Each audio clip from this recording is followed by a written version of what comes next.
Hello and welcome to session 7 of 8 for Legacy Life Among the Ruins. We come here in the wake of several tragedies, the fall of the Obsidian Archipelago, but then the brave mission into it to strike at the heart of the Warren and drive them back, and that force has been pushed back to its original places, though the Obsidian Archipelago, that city still needs work to renovate, to restore it. I'll come back to all of that in a second. If you're watching this, if you're in episode 7, I'm sure you already know that this is part of the Gauntlet Hangouts, but I'll just mention that it is gauntlet-rpg.com if you're like, what is going on here? So you can check that out. What threats still remain? We know that the Primordial Concurrence are still operating down in the southwest. We know that the damned have extended their operations. And lastly, I think the other big threat that still remains on the table is the strife endured, which has had other pockets pop up, but it has not expanded to become a massive threat. But all of that could change. So we are going to be coming back, and we did a zoom in last time, and we're going to zoom back out. And soft, when we zoom back out, then we ask you about what you were doing, changing role, scavenging the wasteland, scouting for info, gaining treaty, discovering a new danger. What was soft up to over this period? Before we do that, because I missed last session, could we do like what happened after the turning of an age to see if like doctrines change? Oh yeah, that's a good point. Yeah, let's let me pull that. Pull your page up, and then let me grab the turning of the age check-ins. So we gave you made your choices based on the fortunes and so on. Yes. What has changed, if anything, of your doctrine, lifestyle, assets, or traditions? I think doctrine has kind of remained, even though it's been 10 years. It's because of all the strife, the strife they've endured, and given the frankly ridiculous surplus of needs that they have. It's a dire amount. I don't think their doctrine of being stellar locus has changed at all. In fact, it's that kind of has been heightened up. I do think their lifestyles changed. They've now gone from nomadic to settled. They've now have a base that is secret and well hidden. That spot where the flagship was beached, the Spoken, it's just not there anymore. And I think over in the decade there was like rumors or ideas of like, did it just sink to the ground? Because the wave are still around, right? They're still about, but they just now they've hidden, and I think they've hidden their base. And this is part of their fortune, that the fortune book that I picked, which is there's some messy public disagreements that caused family members to leave.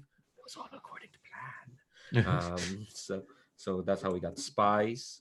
So yeah, our doctrine is going to switch to settled. So attempts to find our base will be a disadvantage, but we can never gain surplus of trade. Thank God I got rid of that need when talking to the damned. Did anything change in terms of your assets? Would that be from like trials and fortunes? No, that's something you could choose. You could swap your assets around at this point. Oh, I didn't think of that. I don't think so. Psionic amplifiers are kind of a nice subtle weapon to have. Ranged aberrant, yes, subtle. Yeah, well, we can add tags for to use them. Other than that, yeah, maybe the how we travel has changed, probably from shuttles to null grab flyers. So we're not that space bound. anymore. And then you get to add to the map a threat, an opportunity, like if there's an opportunity for a surplus, something like that, or a new faction to the map. Ooh. Let's add a threat. Why not? Okay. It's always fun. Well, what I'm gonna do is I'm gonna combine two threats because the sanctuary, the Sky Children are kind of like their presence is diminished. They have fallen back to their main place. Yes, so I think that's kind of like broken their grip on the Beloved, which is the other faction of the Dancing Wave they're about. So I think they've moved their ship, and everyone could see this. They moved it into the Strife Endured. Oh. And I think they're busy. They're busy trying to process that into something they could use against everyone else, probably. Mm-hmm. There is a lot of like nanogel material there, and who knows what could be made with that. They were making more ships, more resilient suits, more suits, some sort of corrosive source. So yeah, I think I'm gonna move that ship.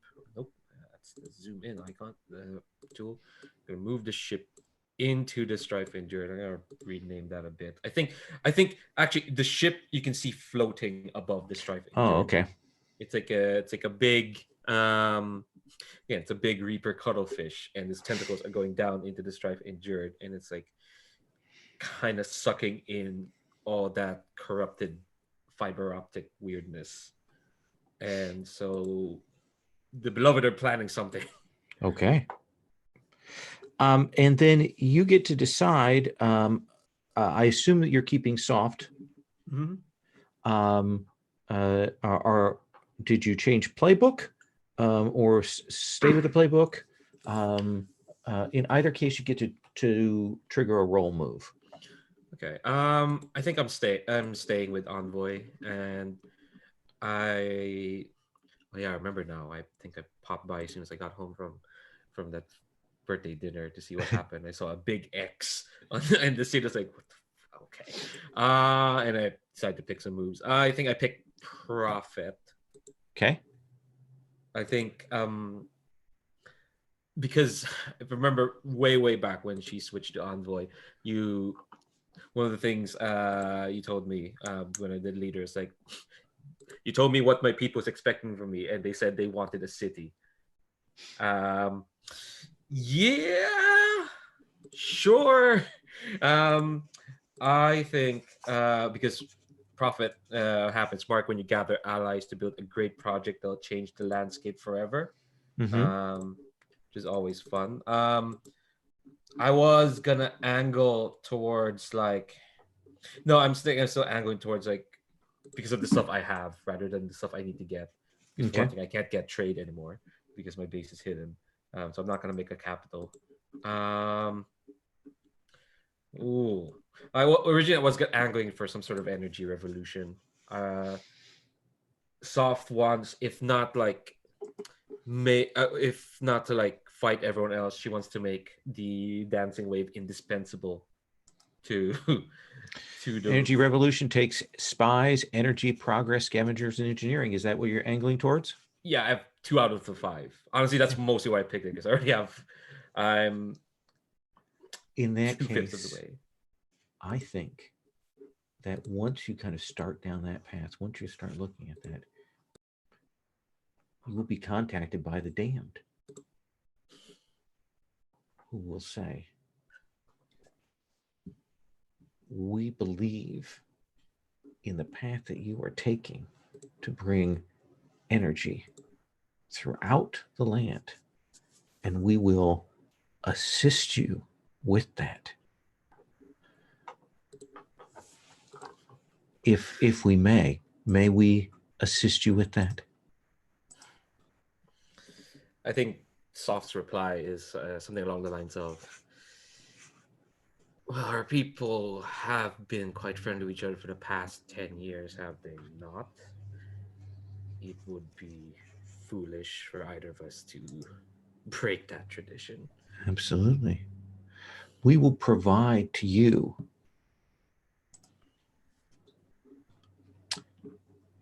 some starter energy, the energy that you will need. We have some systems that we can provide to you, that we will offer you as a surplus to put towards this project. And the cost? We just want to be part of it.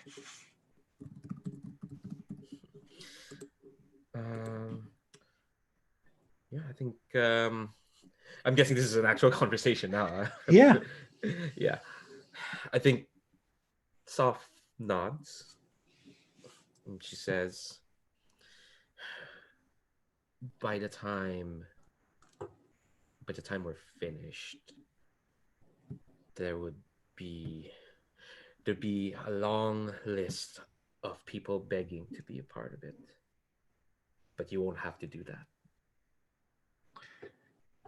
That is very, very wisely put. And then my other question for you, last question I'm going to ask you. So you're going to get an advance from choosing that roll move. The other thing is then let's go to the zoom out and what is it you want from that? I think I already took the advance, added a 1 to my force. Okay. Yes, and so for zoom out, do you want to change your roll again? Do you want to scavenge for attack? Get a lead on a way to get a new surplus, remove a need and gain a data, help a family and gain a treaty, discover a new danger. I think I'm gonna try to find a lead. What kind of thing? Let's see, what else did that project need?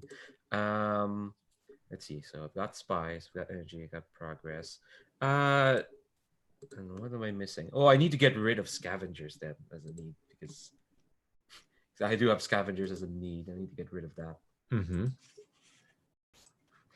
first. So I'll go with that. So I think that you will hear that there is a good segment of the visitors up to the north who had joined with the Sky Children, had invested themselves fully, had become kind of settled peoples, and this withdrawal of the Sky Children, some of them still keep the faith, but there are numbers who find themselves lost and are looking for something. Does that seem like a reasonable thing? Yeah. Okay. So we're still in this same era.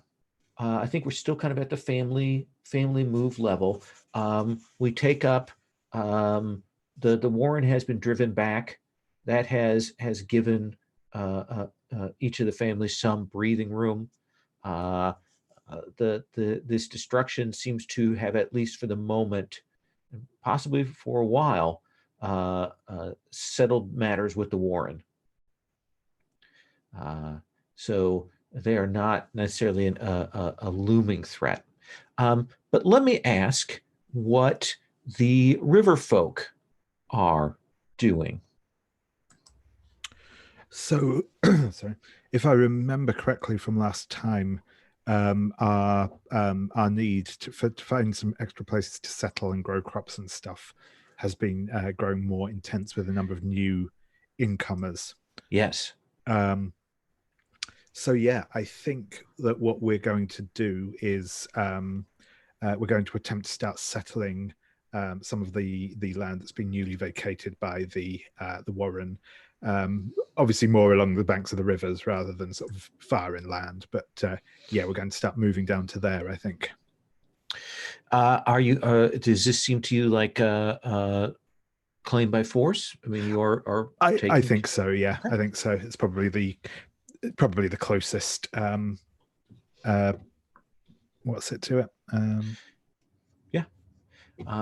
Do you want to spend tech to give yourself advantage on that? I will, because I have a lot of tech at the minute. So okay. I'll spend a tech. I think we've got sort of some. I think this is probably actually less about the kind of the military domination side of things, but I think we've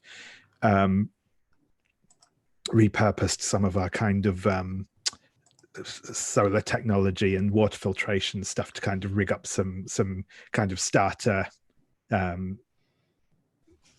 infrastructure for kind of founding some little settlements inland. Okay. And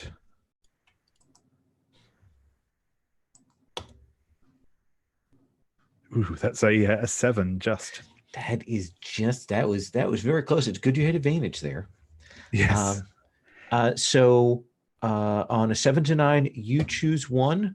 And they'll get fiercely assault. Wrong one. On a 7 to 9, choose 2 of those results. Sure thing.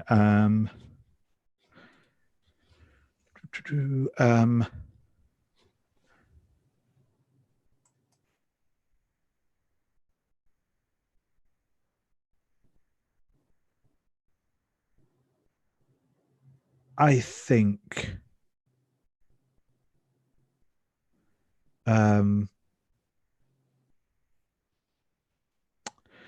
that they're actually what do I currently have in terms of sorry.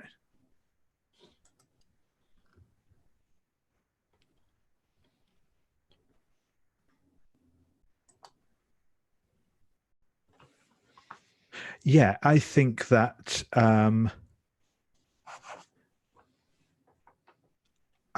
we I think that this is we're going to have to kind of tie this to our surplus of prestige. Okay. I think there's the chance that if we don't kind of keep if we don't keep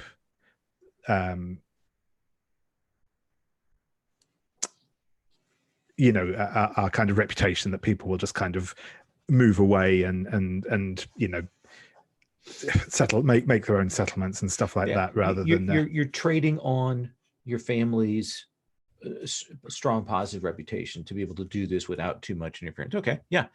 So I put parentheses around prestige and put a parentheses around land and a little strike through on land.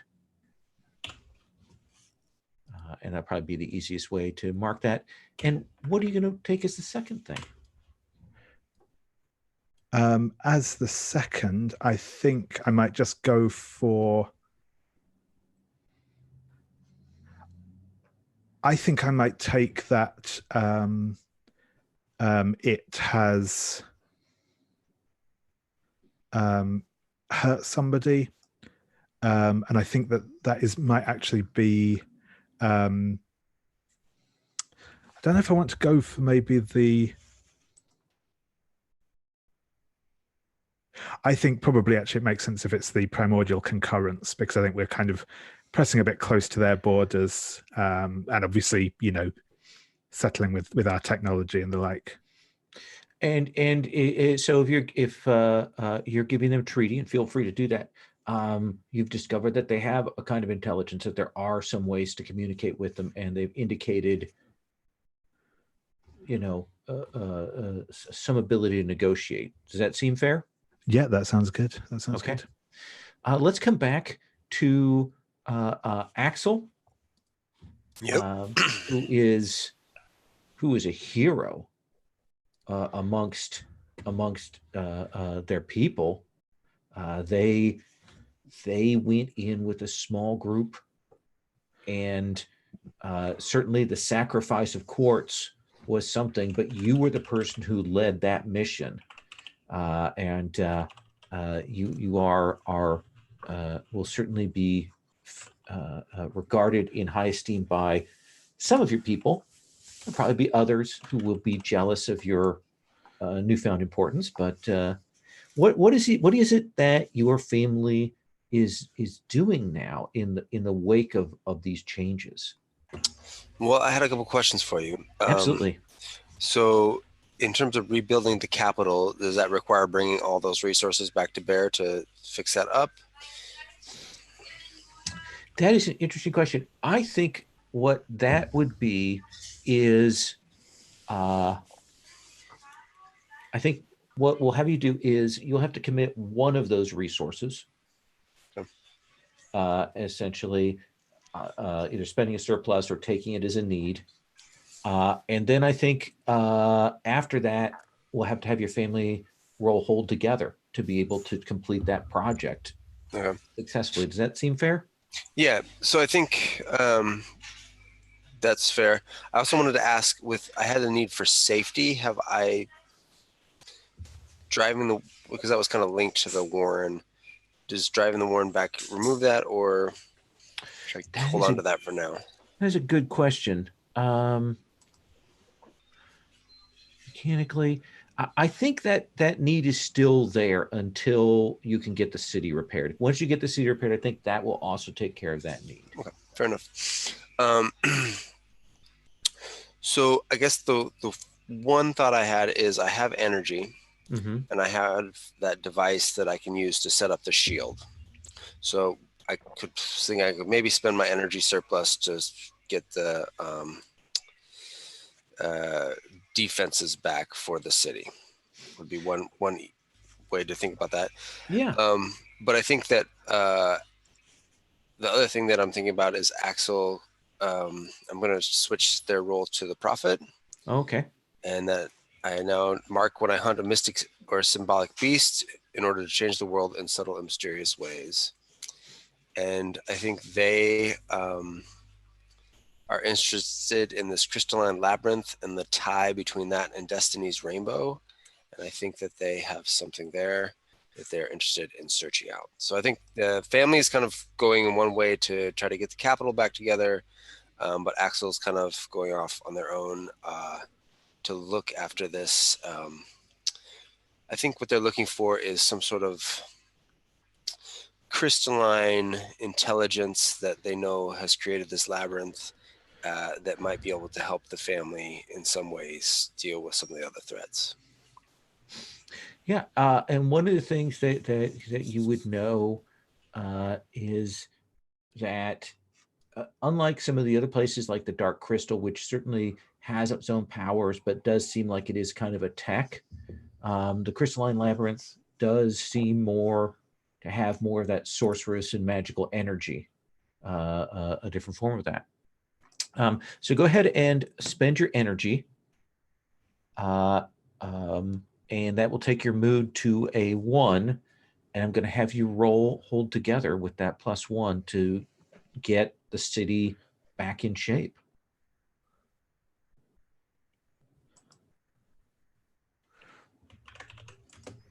Can I roll tech on that? You can spend tech. Yep, to spend a tech to get advantage.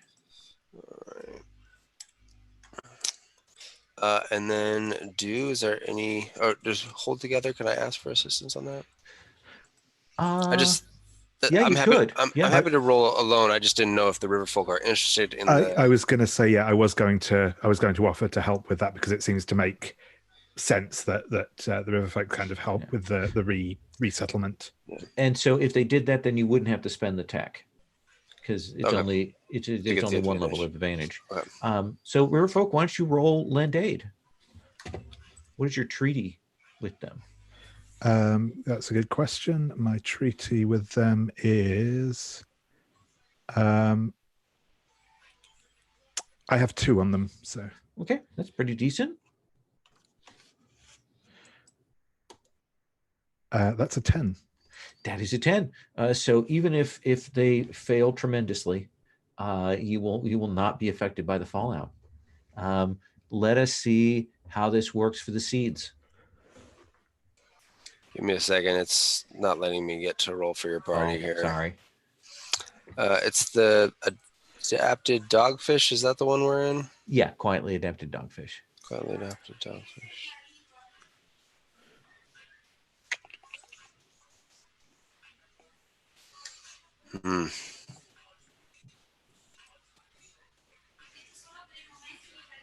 Is everybody else is able to get in there?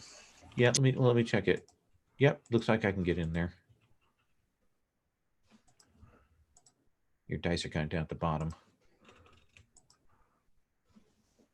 Why doesn't somebody else go ahead and roll for me then? I Okay. can't seem to get Leandro, would you like to roll? No, I'm not going to think you don't. I'll go ahead and roll for you. I've hit all 3 dice. You're rolling with advantage. Let me move these up a little bit so I can see them. And I'm going to re-roll selected. Well, that is a 10 plus whatever. So tell me what that looks like. What do we see? Because you're going to get a surplus of morale in addition to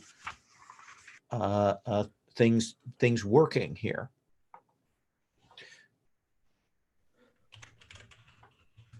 You're muted.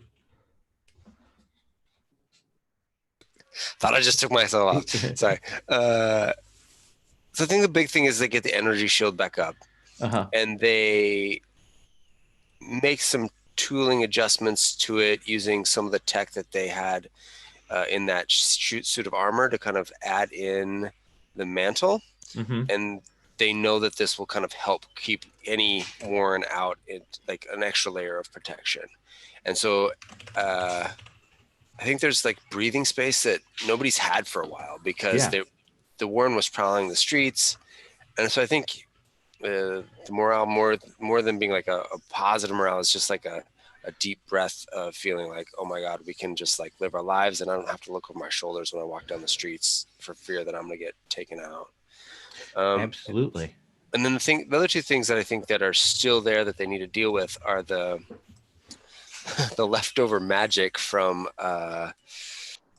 who was it? There are two sites.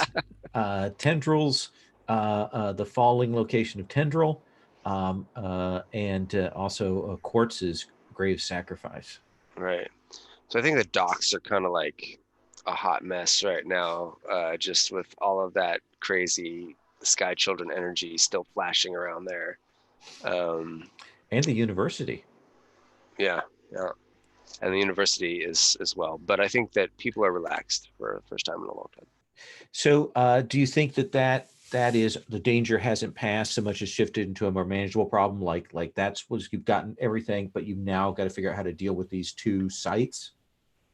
Well, I think that like, especially for the older generation, like this is a scientific magical problem now. Okay. Right? Like they don't have to worry about being hunted, which was like a combat problem, which they didn't ever feel comfortable with totally. But yeah. So I think that makes sense for the choice and hold together for it to be the problem to have morphed. Now, if I'm reading this correctly, then let's see, where will you be at mood wise when that all goes down? You'll remove the need for safety.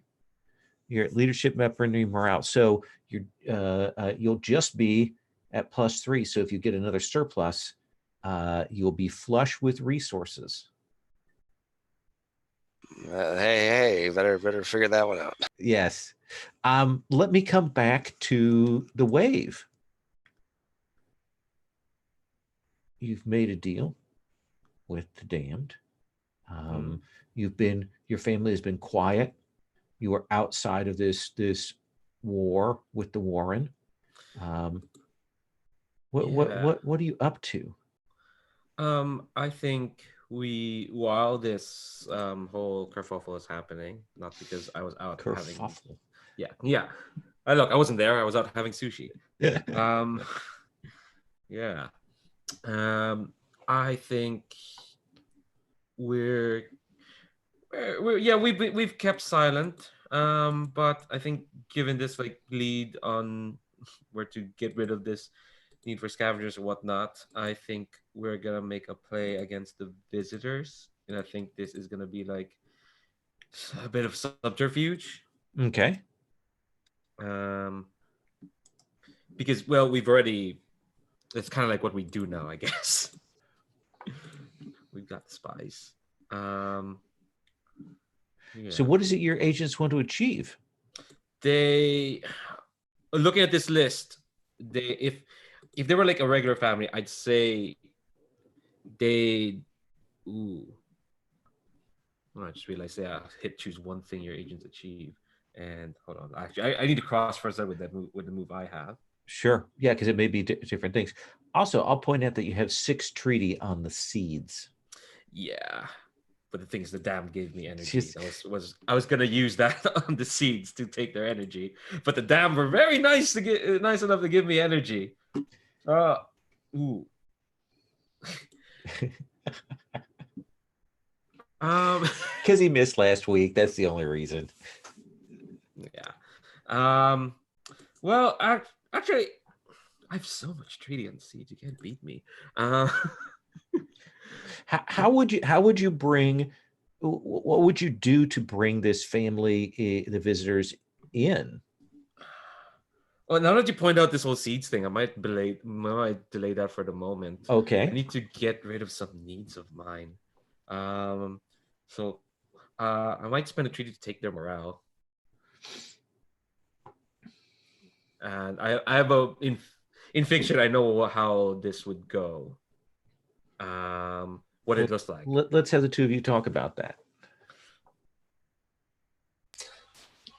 I don't want 4+4 mood anyway. So you better take some of my surpluses. I've been waiting for you to use your 6. You've had them for like ever, for I think 3 or 4 sessions. And yeah, I was gonna use it today, but I got energy out of nowhere. Thanks to the use them up. Yeah, might as well. Yeah, definitely. Are you gonna mark it down too? One item I was thinking would be if you wanted our help working with the folks up in the north, like we've worked with them before, so we could help you barter that treaty. Would be one way to set that treaty up. But if you want to take the morale too, feel free. You got 6, so spend them. Yeah. Are you going to spend your 1 treaty on them to resist to make it cost 2, or are you going to let that 1 treaty? I'm gonna hold on to that 1 treaty for now. Okay, yeah, there's some advantages there. So what do you think that would look like, Leandro? How is it that you would gain morale from the interactions with them? What would that be? I think as soon as this whole conflagration has happened, and I think, yeah, they've set up the energy shield, but it is still hard to move into the toxic, the toxic sites left behind by Quartz and Tendril. But it's toxic for seeds, not for the wave, who do have hardened and thermo tags just because they wear those suits. So I think just like out of nowhere, because you don't know where the wave is, suddenly their ships are kind of around the place, and suddenly their envoys have been sent, being like, "Hey, we can come in, we can go into these toxic places for you. We're helping you out. We're helping you out. We're quite well equipped to be able to do this."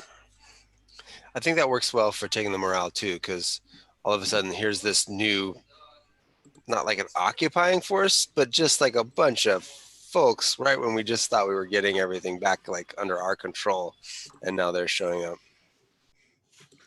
And they can settle in there and make that wave town, a little wave town, whatever in those areas. Yeah, So that just gets rid of my need, right? Doesn't give me a surplus. that is correct.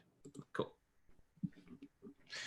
So yeah, there's some exchanges between those families, some changes there in the great capital. Riverfolk, you've taken this land that has given you some breathing room. Are you resettling the refugees there? Do you think it's more your people moving into these areas? What do you think that's happening there? I'd say it's probably more refugees than the river folk themselves. Okay. Though definitely some river folk are choosing to settle. But yeah, I think it's probably a higher percentage of it are the others of refugees and the like that we've been sheltering, because obviously they're more used to kind of living on land. So we've kind of let them take the land, and we're still mainly sticking to our boats. Though, as I said, there's definitely moderate percentage of the people settling there are river folk. So what is the next thing that your family needs or wants to do? So I think what I'm going to do is start off with, I'm just going to invest our surplus of engineering into the project we're working on. Mm-hmm. And I guess actually, yeah, that's what I will do. I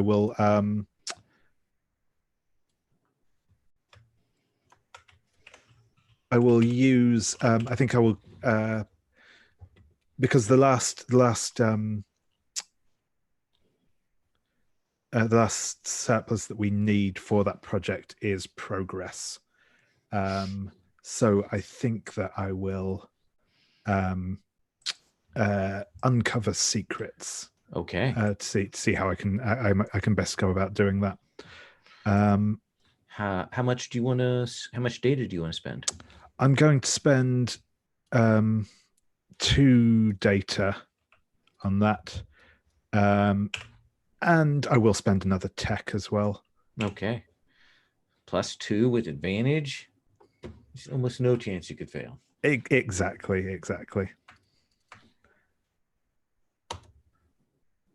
Hey, there we go. We got a 10 in there. So yeah. Excellent. So what is your question?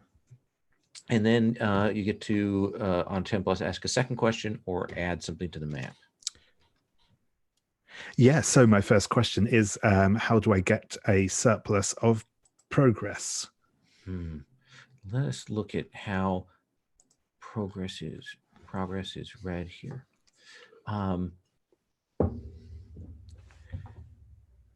So one of the things is that is as much as anything about being able to utilize the wonders of the world before, finding old ways and bringing them to bear. And I think you will need to either seize or find some way to negotiate something with the meld, with the Primordial Concurrence.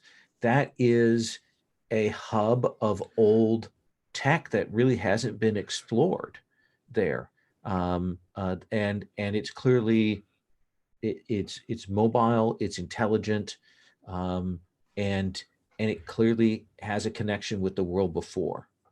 The other option, and I'll give you 2 on this, is the crystalline labyrinth. Certainly there is discussions about that being a site. So those are a couple places. The library would otherwise be, but that is not really about the tech of the old world. It's more about knowledge and lore and things like that. Yeah, that's cool. Second one. Well, oh yes, and for the second one, I think in which case I will ask sort of a follow-up question to that. Okay. Which, or at least the follow-up question to the answer to that, which is, what's the truth behind the Primordial Concurrence? So I guess what sort of do we learn about them as we're sort of trying to work out more about them? The form that the Primordial Concurrence is in, and the reason it is doing everything that it has done so far, is because of the infection from the strife endured and from those who brought it here. That the reason that they were taking that warp ship apart, that wave ship apart, wasn't just because it was tech. It was because it was part of this tech that has created this poisonous thing on the land, and bits and pieces of it have spread around. And it recognizes that as the threat, and also in its mind, the ones who brought it here are a threat. They might be able to be talked out of that, but that's definitely what they feel, and they're definitely been working to find a way to counteract that nano crystal infection.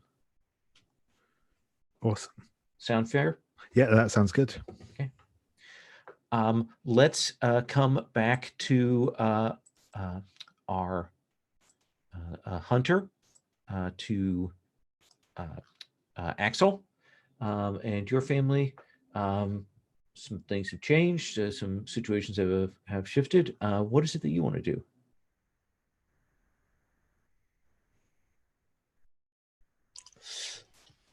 Are you on a family level or Axel level? Well, you tell me. Do you want to do a family level thing? Do you want to move Axel to go to the crystalline labyrinth there, or? Yeah, I'm happy to move Axel to the crystalline labyrinth, but I don't necessarily want to do another zoom in since we zoomed in hard on my stuff last time. So Okay. I'd rather let Dew-on Meadows or and I think Axel would be happy if Dew-on Meadows is going to go do something in either the labyrinth or both down below. They'd be happy to accompany them there as support. But Yeah, actually, it's funny you should mention that because Dew-on Meadows specifically, acting as a sort of lone operative, was planning on visiting the crystalline labyrinth, less on behalf of his family, more out of his own interest, because he believes because I believe the tome that he is searching for is contained within. So yeah, I'm definitely up for a trip to the crystalline labyrinth. So. Yeah. Okay. I was just going to say on a family level, I think, though, that we're most concerned with this arrival of Soft's people and the wave. And so we're trying to figure out diplomacy and figure out how that all works with them kind of settling in. And what is the Seed's attitude, do you think, right now about the dancing waves? You know that they're split. You know that the spoken has vanished. They've been interacting with the damned, that's known. And the other half of their family is over in this horrible eco disaster. So what do the Seeds feel? Definitely very wary, especially since we believe that the Warren was connected with the damned in some way, right? The damned were supplying the Warren with the tech to invade. So yeah, we're not too happy with like some of their bedfellows, and I think that the fact that they just kind of showed up here without like really, they pulled a hard move, and we wish they would have pulled a soft move if they needed something from us. So I think we're wary, and there's definitely more military presence on the streets than there needs to be. Mm-hmm. But it's just kind of a standoffishness. You're not conducting subterfuge against them or anything. Well, I was thinking of possible. Yeah, actually.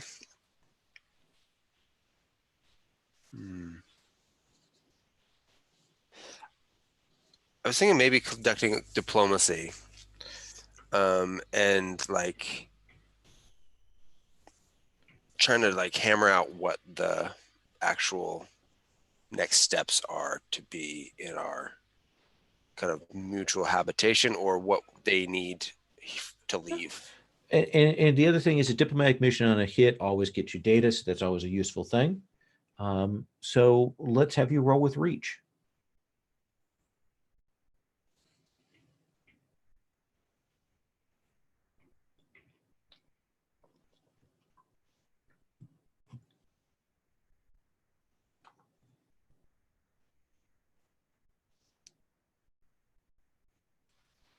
All right, Leandro, I got a 5. Plus 1 is a 6. Interesting. What happens there? Do I just like get to come up with why this doesn't happen, or? No, well, I mean, I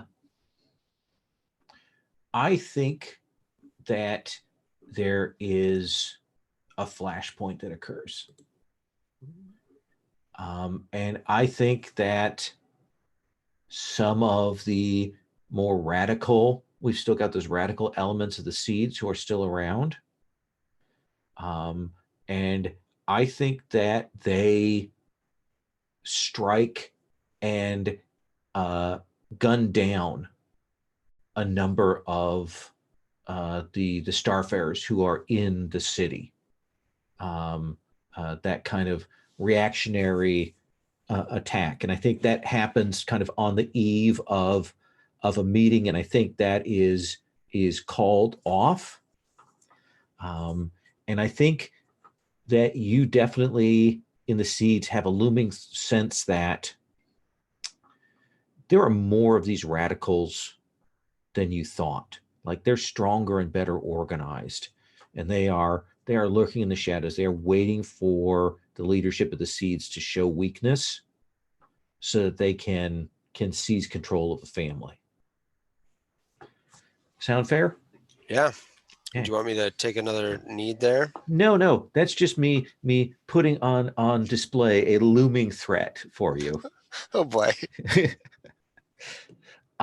Let's come back to the starfarers, to the wave, and see what you want to do. You did this nice thing. You came in, you took over, and then some elements of the seeds killed some of your people. Yeah. See, last time we were in the city, we were kind of pushed out. There was that too, yes. Yeah, we're not going to get pushed out this time. We're claiming the city. So you wish to seize by force? Yeah. Sorry, Rye, but this is going to happen. Okay. When you direct your family to seize or maintain control of a resource, roll grasp. This again, I have a need for revenge. Would this satisfy that? Not exactly, no, because we didn't define what the revenge is. If you did it as a symbolic thing and didn't take the city, I would do that as revenge. But if you want the city itself, I think that would be a different resource. Yeah. I'm more interested in getting rid of those needs anyway. For sure. I think Are you staging a demonstration of your power? Is that what's going on here? Yeah. I think they'll find one what this looks like. And actually, no, I'll roll first. But I think it's a demonstration of power. So let's have you roll grasp. Okay. And my doctrine lets me take advantage on rolls to claim by force on a resource you have a need for. That's why I was asking about revenge. And I will spend. I've got a lot of treaty on the seeds. I'll spend 2. Okay. Actually, no, I'll only spend 1 because my grasp is 2 anyway. Yep. Okay, now I'll tell you, it's that's not in addition to your thing. You can spend treaty instead of rolling. Okay. No, so it's okay. So you could spend 3 treaty and roll with a +3. I could do that. All right, what I'll do that. It's a make nice for Rye. I'll spend that treaty down. So how many treaty do you have left now? This is 2. It went down from 5 to 2. See, it's being nice. Now we're kind of even. Okay. Look, I'm hedging on my bets. You know what happens when I roll things. Yeah, see, I rolled my highest is 6 and a 2 plus 3, 6, 7, 8. Yeah, that's an 11. Okay. So you will get your revenge. But you need to choose one from that list. Okay. I think I should describe what it looks like. I think absolutely. There's a day where people wake up and like they just see the spoken is right above their city. And there was like no warning, no hint that it was ever coming. It just showed up and it's just floating. And, you've seen it beached out there near Project Sunbeam. So you kind of know, it's pretty big. But you see it now, it's fucking huge. It's like, yeah, at any point the dancing wave could take this place. And I did take a move. It lets me do orbital bombardment. So what is the demonstration, the modest demonstration you make of your orbital bombardment so that the city knows? Let me look at the map. What can I? We shoot like this concentrated like sizzling beam of energy just a few meters away from the kettle. Just a ways away, but it's precise. We know exactly what we're aiming at. Precise shot at that volcano that is so dangerous to the river folk. Yeah. So they launched that. There's a plume from that, and yeah, I think that is appropriate. What is the cost you want on this?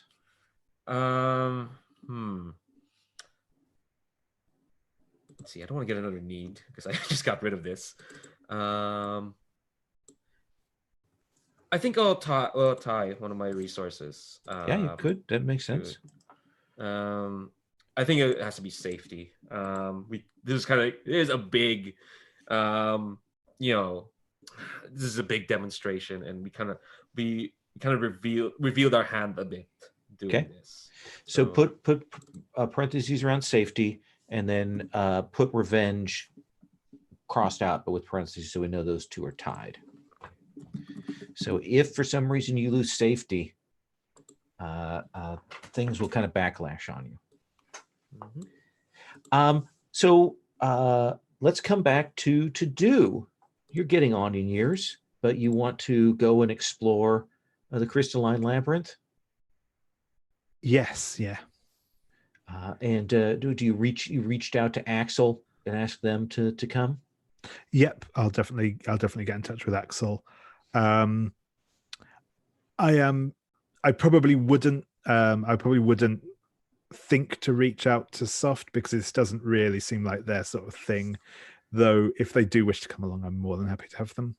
But Soft, do you hear it through the grapevine? Probably, but I think she's got bigger fish to fry right now up north. Okay. In which case, you should choose a quick character. You can choose one of the existing ones. You can make a new one. Just to like make things quick. I'll Absolutely take up the one I made last time. Cold as crystal. Okay. Then let's look at the tooling up. So how many surpluses do you have right now, David? Let's see. I have 5. 5 currently. Yep. So you get to, with that, you can tool up, meaning adding tags to things, getting data, supplying for the full crew of people who are going with you for your items. Yeah. So I think that what will I think that I'll take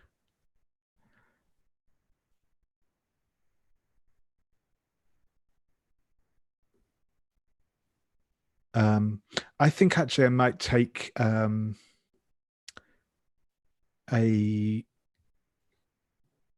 weapon of some kind just to be on the safe side, which I think I'll acquire with trade and barter goods. Probably, I think this is maybe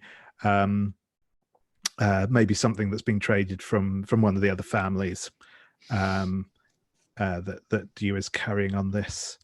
And I think I'm going to use I'm going to say culture to add. I can't remember exactly what it's called off the top of my head, but the essentially protection against weird stuff on my armor. I think it's going to be some kind of warding, like warding sealed. charms, and Okay.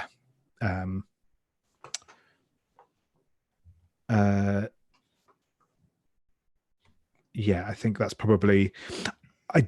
I don't think he'll be. Again, I don't think he'll be bringing people with him on this run, other than those characters here. And I don't. Again, I think as ever he'll have a ship waiting nearby, but this probably isn't going to be a an exploration by boat. So Sure. And what about for Axel? How are you tooling up? I have 2 surpluses, and I'm spending 1 tech to get a 3rd, and I get 1 free weapon tag. So I'm keeping the aberrant on my weapons. I was going to take 1 point of data, and then add hardened and sealed to my gleaming power armor. Okay. And yeah, this is the power armor you received before you headed into the city. I thought, didn't that get that got ripped off of me by piece, didn't it? Yes, it did. But I'm assuming that if you're putting those tags, that they've rebuilt it. I'm betting it's not quite as gleaming as it was before. Fair enough. It can be the same or different. Yeah, I'm happy to. What does it look like now? Yeah, I think it's definitely less gleaming this time than the kind of bronzed Wonder Woman outfit that they had on last time. I think since it's sealed now, there's a big old gas mask on there with some bronze tubes that kind of go into a backpack on the back. And I think copper, you know how copper turns that green patina? Yeah. I think that some of quartz's energy radiation is still kind of clinging to the armor in places. Mm-hmm. And so it's not green like that, but I think it's got kind of a unique sheen to it that maybe almost like a purpley opalescence now covering it that kind of flickers every now and then. Absolutely. So we will see the 3 of you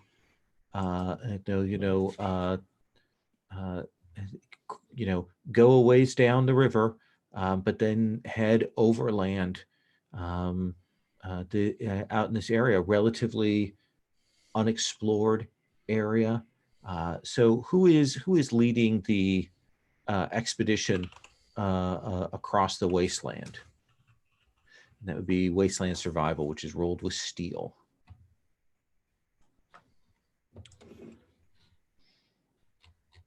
And I guess before I have that answer, Leandro, remind us of who your quick character is, since it's been a couple sessions. Yeah. Cold as 10 crystal. years older. Yeah. So described her as humorless eyes, a thin mouth, bald, practical. I think not much has changed. Maybe in the show of this, she's probably acquired this. She has a poncho. That's the biggest thing that's changed. No, her face just that bit more weathered. Practice since the river folk, went to war, became more militant. She's become even more humorless. That was even possible.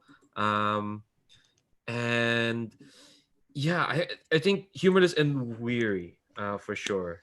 I think not many people would have joined you into this if not for having known him and having been part of that whole affair down fighting the drowned. But she definitely keeps to herself. She's she's an agent and she's an expert at tracking, so she's kind of been a scout. She spent most of the past decade spending a lot of missions being out on her own and just kind of showing up unexpectedly, saying, "Oh, here's the lay of the land. Here's just what happened." Right, cool. Maybe stays a week and then goes off again. That seems good. So who wants to roll the Wasteland Survival with steel? I think I have the highest steel. I was going to say I was going to nominate Cold as Crystal, unless someone else wishes to do so. Let's have you roll that. Cool. I'll get myself to roll something. Can't go. Oh well. 5. Oh, that's a 10. That is a 10. So you pick one, and from the top list, and then you also get to pick from the bottom list. Cool. Let's see. We don't have many members to get hurt or sick, so let's save that. Well, you do, but it's all of you. Yeah, it's all of me. Yeah. If I pick that, can I say it's Cold as Crystal? Yeah, absolutely. Yeah, I think. Yeah, I'll absolutely pick that. What happens? in this travel, what goes wrong? I think. So, what does the landscape look like as we make our way? So it was probably hilly, not too mountainous, probably that kind of scrublands there, left wild for a very long time.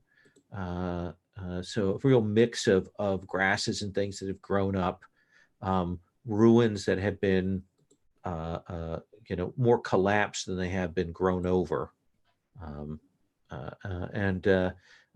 probably a lot of wild animals have been pushed out to these areas because it's outside of the settled lands.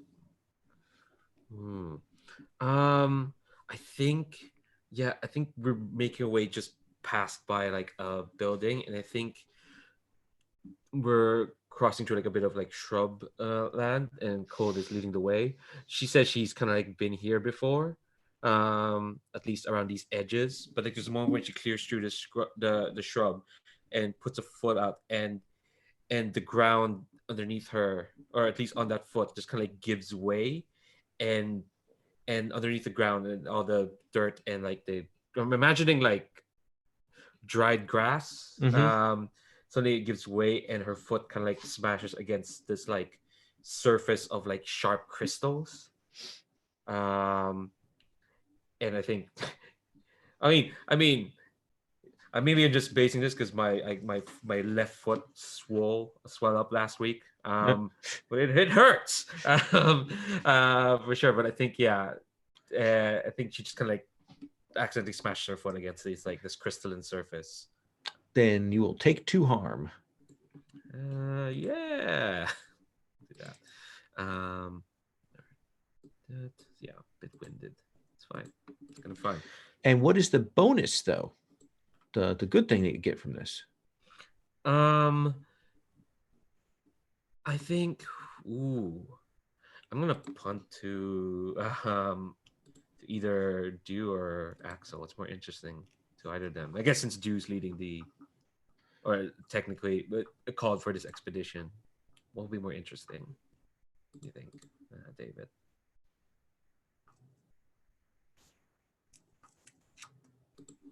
We went into the wrong tab. Yeah, I think maybe learning a secret would be fun. Sounds cool. Or fun, we'll see. Let's see, secret and threat for this. I think that what you will see from the crystals and from this area around here is that crystal line that you're seeing, like actually goes out further, and you kind of are looking at it and kind of mapping it, and there are almost like crop circle style markings and things around here. And what you realize is that this whole area has clearly been reworked, shaped to some of the arcane magical theories and sorceress theories that were happening in the world before the fall. And you've seen these, but in much smaller sizes elsewhere. And Axel has enough knowledge of his people to recognize that these things are still live. There's still a hum to these things. They're holding and waiting, and they've been sitting here for a very long time with a lot of unspent sorceress energy. Seem fair? And you will find yourselves at the mouth of this crystal labyrinth. What does that look like? What does the entryway to this labyrinth look like, David? Yeah, so I think it's I think maybe has been like had that thing where it's like had maybe some plant growth and dirt and stuff over the top of it, but it's not actually it's not like carved into a hill sort of thing. It is an external structure that's just kind of born like being kind of reclaimed by the wild, I guess. But I think the actual entranceway itself, it's got that very kind of classic sort of I forget the word for it, but like sort of Stonehenge type thing where you have just two stones with a third one over the top, except rather than being stones, they're like individual single huge crystals, well, 3 individual crystals sort of positioned like that, you know, so several times taller than a person. They're incredibly large, and they've got that kind of sort of like obsidian in the way that it's mostly opaque, but with a bit of translucency to it. But rather than that like coppery sheen that you get on obsidian, it's almost like a sort of like when you get petrol on top of water, that sort of rainbow patina on the surface, and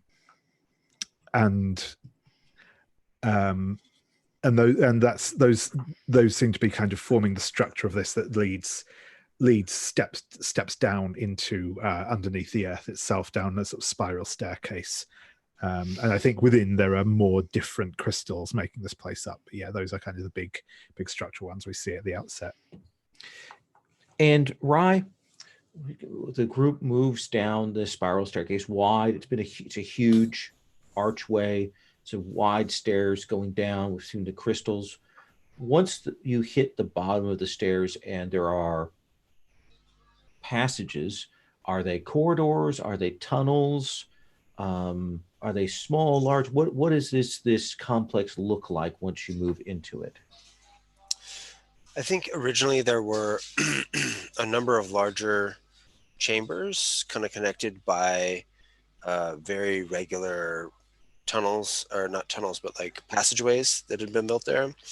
But I think whatever this creature is that's living down here that I'm seeking, it kind of creates new crystals as it moves through the earth. And so now there's kind of like just a whole bunch of new tunnels branching off of what used to be a very regular structure. So now it's just woven all throughout. And let me ask then, Leandro, given this weird cut out shape, it's changed the shape of this, what is the method or signs that you were using to try and navigate in this place? Yeah, I think there is like a certain sheen of like crystal or obsidian that code as crystal, there we go, has kind of like found and deemed like safe. There's like a specific sort of this slate black sort of surface, and I think she is like carefully threading a path through these like chambers, as if like, not that anything would be set off, but you know, it's weird crystals, it's very safe, and the path that she's charting is at least has been deemed safe. You will move along. One of the things is that you can tell that the crystal is, as you're moving through these chambers, so it is at least in some degree psychoactive and psychoreactive. Like as you move past, the crystals just like shift just a little bit. Like your presence does make things kind of creak and groan. And you will find your way to what ought to be the heart of this place. And you will see this chamber, and there are bits that are still remaining intact of what would have been maybe shelves and data banks and things like that, but the floor has given way. And it looks like the main body of this place, of whatever this library and heart of this thing, has collapsed down into a chasm. the light that you have will illuminate down there, and you can see, scattered wreckage and things down below, but it's about 100 feet down. So how are you planning on getting down? Retconning my armor choices and saying I have hooks. No. I think that do we have like basics? I assume we brought stuff, kind of spelunking gear for this probably. I think that makes sense. And as well, the river folks armor, it has kind of like the grappling hooks and stuff on it as standard. Then I would like either you or your or Crystal to roll Forge a Path, and that is with force. I think I will defer to Crystal again as the I brought them along for their practical skills. Sometimes Crystal wonders if she's only ever brought along for her practical skills. All right, cool. Yeah, she does have a +1, so actually no, I shouldn't roll the dancing wave dice. I'll roll the river folks dice.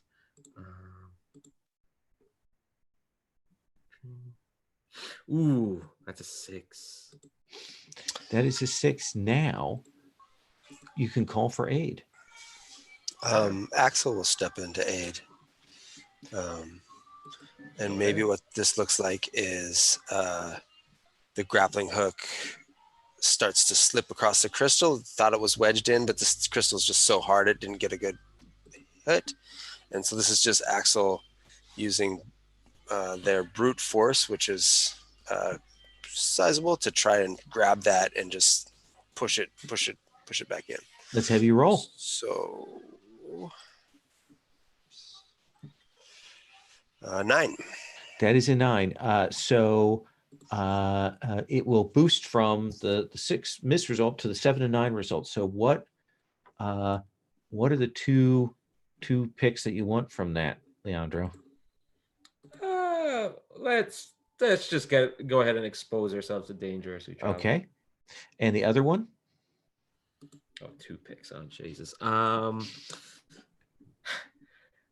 You know what? Because we're in a precarious position. Yeah, the route we took is going to be lost. We're not finding our way out. I think that this you're going to get down, but that this crystal up top, you're able to attach the grappling hook up here because you're up here. But from down below, when this thing gives, it's going to be difficult to get back up. And I think the three of you will descend down into this, and as you descend, you will see the floor undulate and move, and you will see, as the light kind of hits, these serpents, snakes, pythons, things of crystalline snakes of all kinds, move away and go and put themselves underneath shelving and ruins and things like that, and kind of flee out to the holes like mice running away from a cat.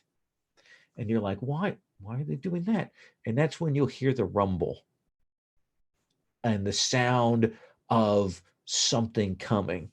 And now I would like to go back, because I think throughout this, Axel, you've been looking at the signs, right? Definitely. Okay. So I think that you can roll your hunter's lore here.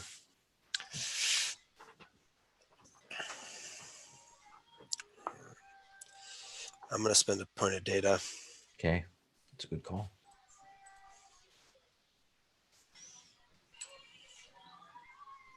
It's a 9. I think. A 9. So that gives you 1 hold. Do you want to spend that now, or do you want to see what it is first?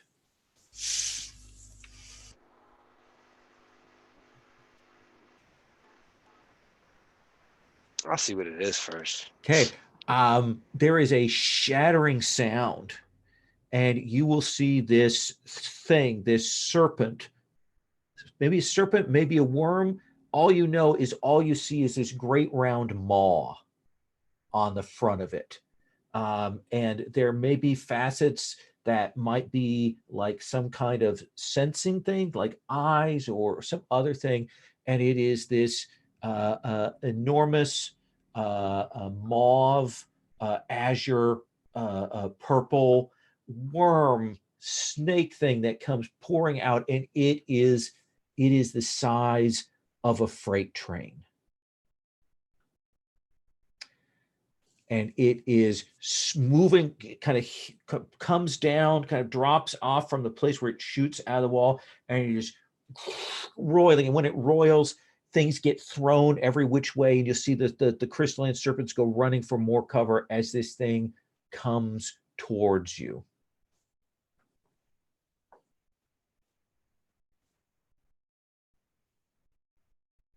You muted. I'd like to ask my question now. Okay.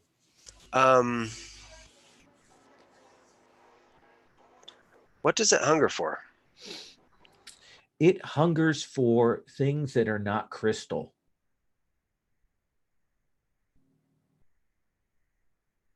And you smell of metal and minerals and flesh and all of that. Okay. So let me ask you, what's Dew's reaction to this? He's going to leap out of the way and say, "My God, that thing is amazing."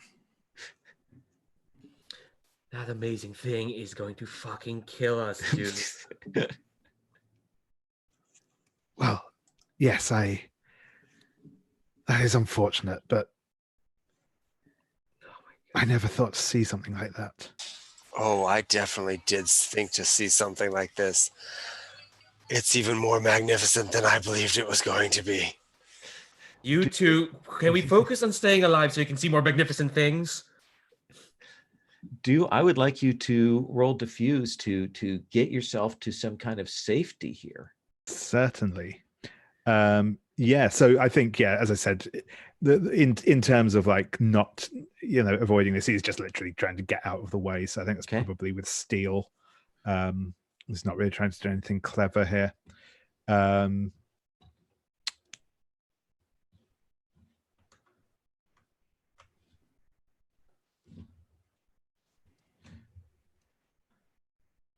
That's a 6.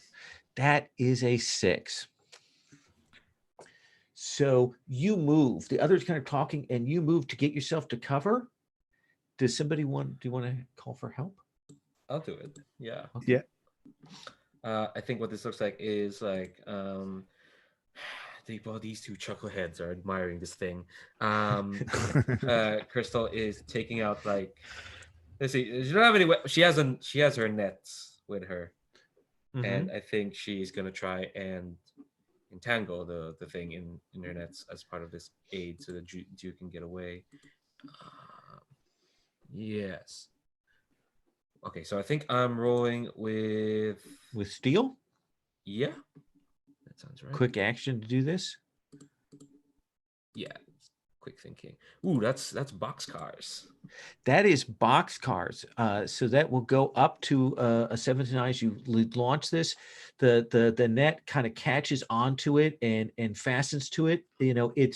It's too big for the net, but that it's suddenly, it's like when you put a sticky note on a cat. The cat like has to get at it. It is much like that.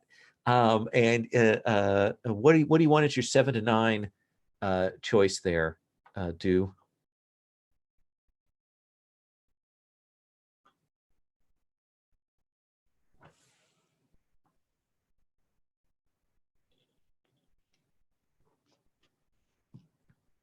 I think I'm going to go for the quite simple one of the danger will soon return. Oh yeah, it's going to smell you out here as you dive behind cover. You've seen this thing. It's swept forward. You see Crystal, draw its attention away, giving Dew just, like a meter span, and this thing, it kind of turns and bends back. What do you do, Axel? I'm going to run the opposite direction from Okay. Dew and Crystal here, and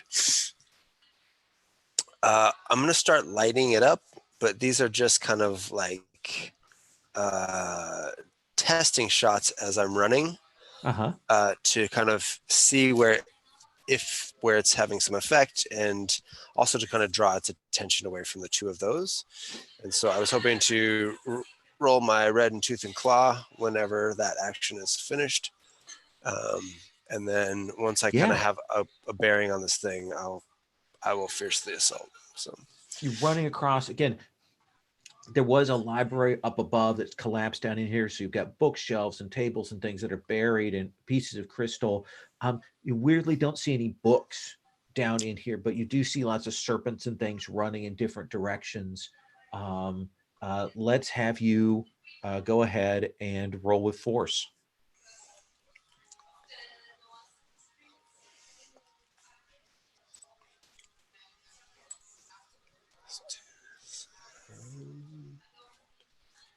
It's an 8. That is an 8. So you get to hold 2. Okay. And it is after you. Let's come back and Crystal, you see that Axel has kind of thrown some stuff at it, has hit against it. There's you hear that ping of the resonance of the crystal as it does that, and this thing is turning and chasing them towards the end of this library. What do you want to do? Is Dew near where I am? Where is Dew? Yeah. I think Crystal kind of like turns to them and says like, so remind me actually out of character, what is Dew meant to be doing? He's looking for a book, right? That's right. Yep. I think Crystal is just like, wow. Her eyes are like towards where the giant python is. It says like, I'd ask that you hurry the fuck up and find this book. And she starts taking off towards the python thing, and some of her nets are on it, but she's gonna jump broken footed on one of her nets she has, and she's gonna try to further like entangle the python so that instead of one sticky note, it's like 3 sticky notes. So I do think that is fiercely assault, and your nets will give advantage if you're successful. If. And you are still, I believe, winded, right? But that doesn't have you a modifier yet. Okay, so that's with force. That was my force. That's pretty good. Ooh, I rolled the dancing waves dice. I shouldn't have done that because it gave me snake eyes.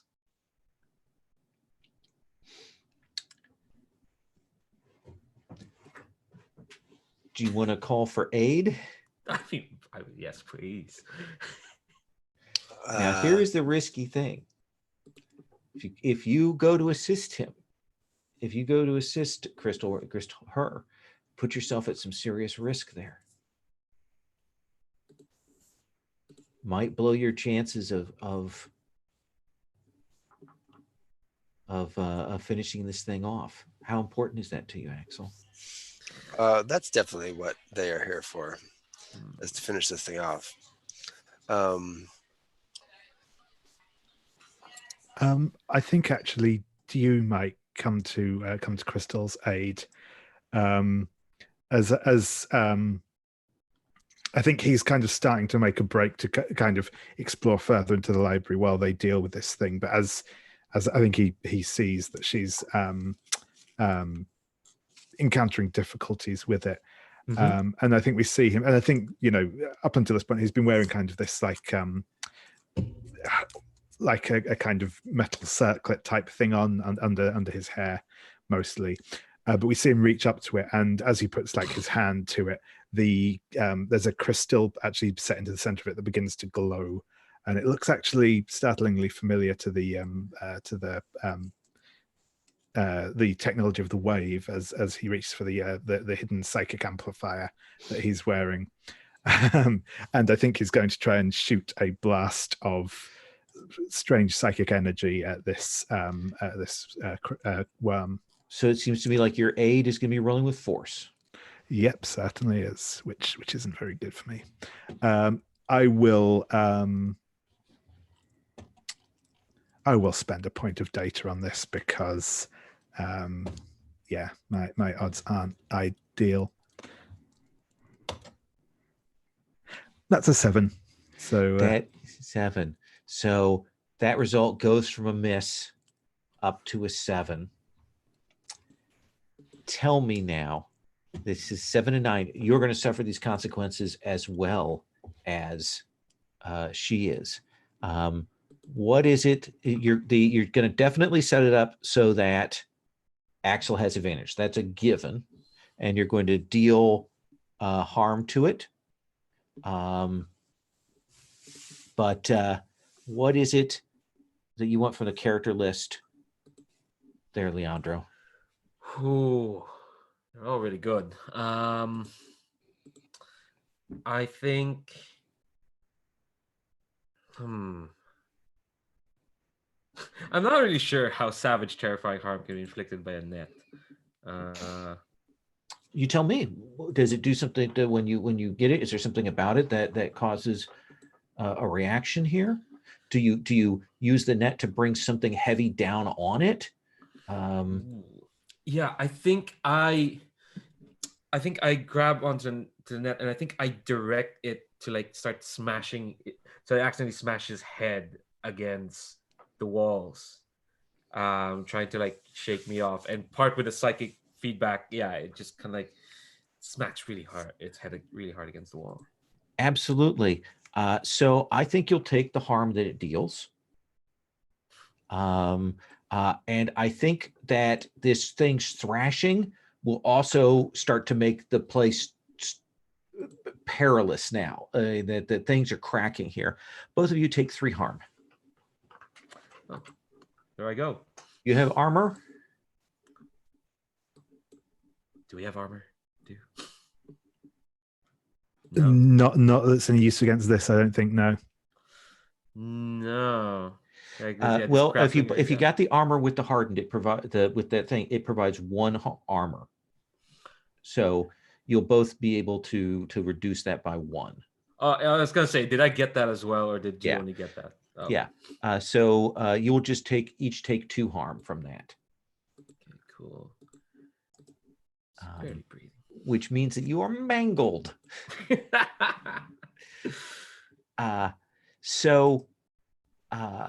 You will do this thing smashes this. It hits this room. Is things are falling, coming down.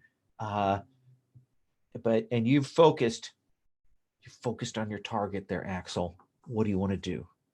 It seems like it was definitely hurt by that strike. Like that thing, the rock that Crystal pulled down, put great cracking marks across the back of it. I'm going to use all my hold and fiercely assault it at the same time. And what I want this to look like is Axel fires a couple blasts from his, what are they called again? These morphing pistols, which is actually them just channeling this bluish white light energy beams to get to the thing's attention, and then just starts building this. They've been practicing this new technique to build a ball of energy and then just release it outward in like a big slice. Mm-hmm. And I want it to just shear. As my first hold, I want it to shear off like the things. If it has fangs or whatever, it hit it in the mouth, so it can't quite bite down. Okay, that seems fair. So that'd be the -1 to harm. Okay, and then The second thing I wanted to do is carve something valuable for my target, and I think this Okay. would be its sense of smell. So that same blast would hit it right in the nose, and it wouldn't be able to follow us anymore. Absolutely. But let's see what your fiercely assault looks Assault. like. And I will roll a point, spend a point of data on that.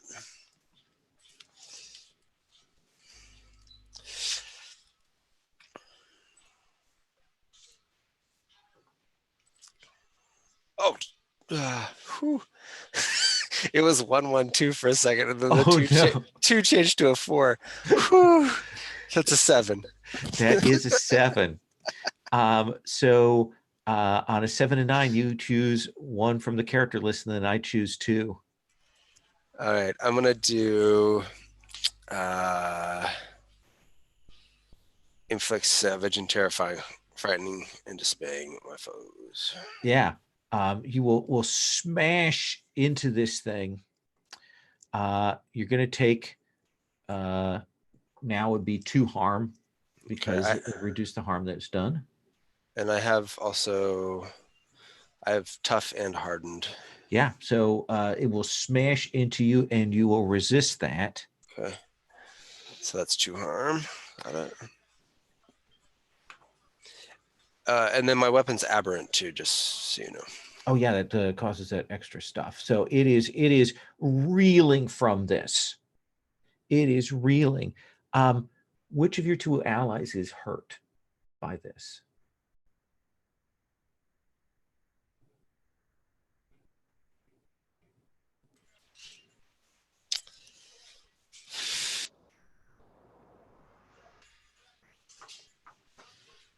I think that this would. I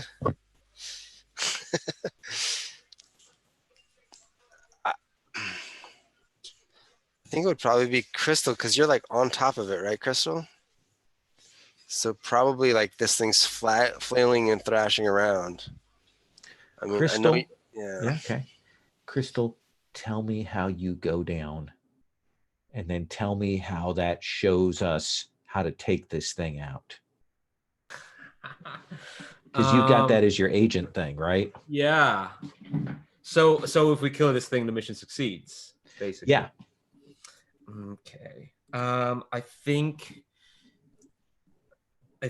you Axel makes those shots, and I think it carves away like the fangs and whatnot, and I think bits of the head of this python started to crack, and I think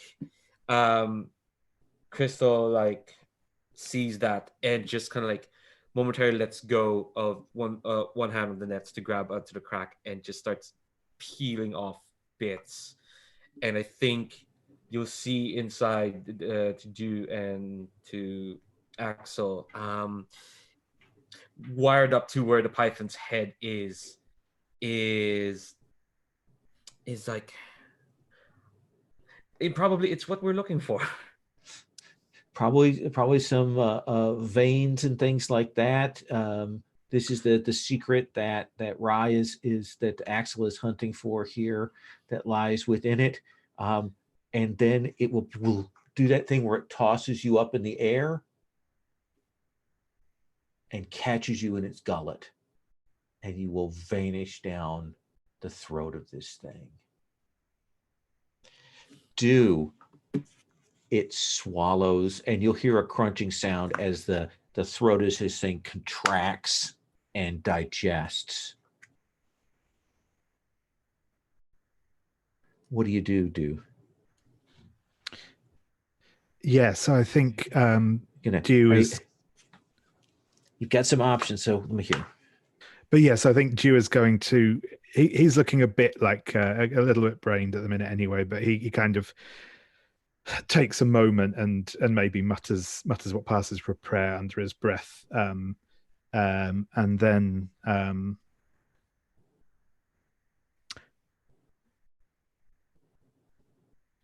I think.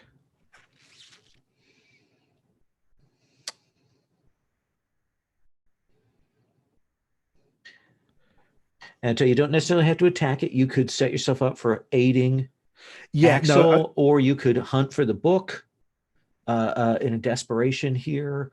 no, yeah, I think probably what I'm going to do um, is prepare to help Axel out. Um, I think, yeah, because I think he's got a better chance of taking this thing down. Um, so I think um, maybe I think Dew maybe sends out like another blast of this like weird psychic power at the thing, but sort of not really trying to, more just trying to keep it distracted and than to actually yeah. Axel, the weakness has been revealed. What you're looking for has been revealed. You'll see Dew is firing this off. You see Crystal go down the gullet, and you have the opportunity. You're going to get advantage on this roll. Okay. So my harm 2 says I'm out of ammo. So how are you going to deal with this? So my thought is that Axel just charges forward and just hand over hand, grabbing from scale to scale, climbs up this thing's throat, and then just starts using his power armor to just punch right into this thing's veins. That is perfect. All right. I have advantage. Oh, that's a 12. So you climb up, the psychic hits, the energy hits this thing, and you will get up to it, and you will pull back that thing, and you just lay in, and it's 1, 2, and it's that third hit that shatters it. Like it gives, like it splits and collapses and gives, and you'll fall, you'll bounce, you'll hit the ground there. Your armor will eat the impact of that, but you're shaken as it lands, and it just comes crashing down. And you can see there is this weird network mesh of things inside of it that like a sorceress skein, like almost like a cloth, like a tapestry or a cloak or something like that of a fabric that you will recognize has those arcane symbols that are in the lore of your family. And David, Dew will look around, and you don't see any books, and you're saying to yourself, where is, and what's the name of this volume you're hunting for? You're muted. So I am. Yes, so this is known as On the Mystical Implications of Quantum Theory. And what I've been told it looks like is some sort of like Mobius loop thing with sigils engraved into it. Exactly what it is, though, I'm not 100% certain. Well, when you think of that book, when you picture that book, you will see one of these serpents come writhing up to you, and it kind of rises up on its back, and it extends its fangs. And it sits there. I think I will, if it's showing no sign of actually going in for the strike, I will very slowly crouch down by it and kind of reach out a hand and sort of stroke its head, almost. And it does, and it moves, and it will prick you with those fangs, and you will feel the knowledge from this pour into you. And I think that's where we can zoom out from that success, tapestry in hand. This knowledge in your blood, and let's take 5, and we will come back. All right.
All right, and so mechanically, for the river folk, that's progress as a surplus. This new understanding of the past world, this knowledge that they can pass down, and what do you think is the gain for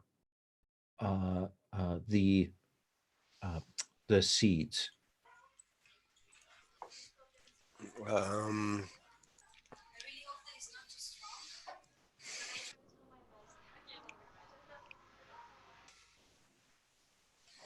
maybe I take the morale back.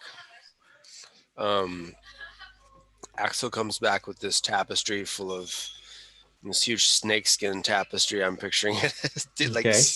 crystal snakeskin, and it provides just the feeling, I think, even to some of those of the more militant nature, that there's an outlet for that type of violence, and we were kind of stomped on harsh by the wave, but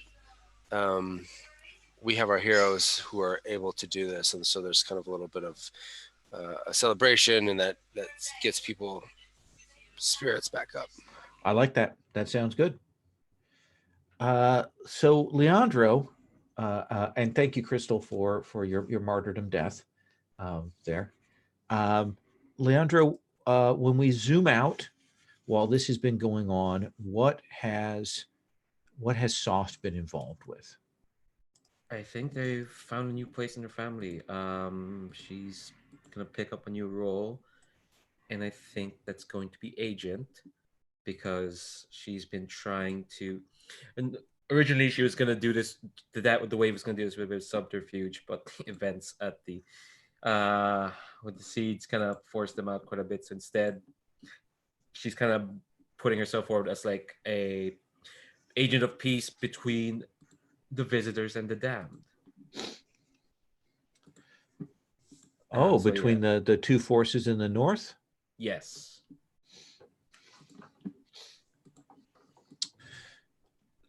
I guess I have to say what grudge is keeping them apart. What grudge is keeping them apart right now? Yeah, that's a good. That's for you. It's for me to define. Yeah. Yeah, I'm trying to remember what was the catalyst for the dam extending into their territory.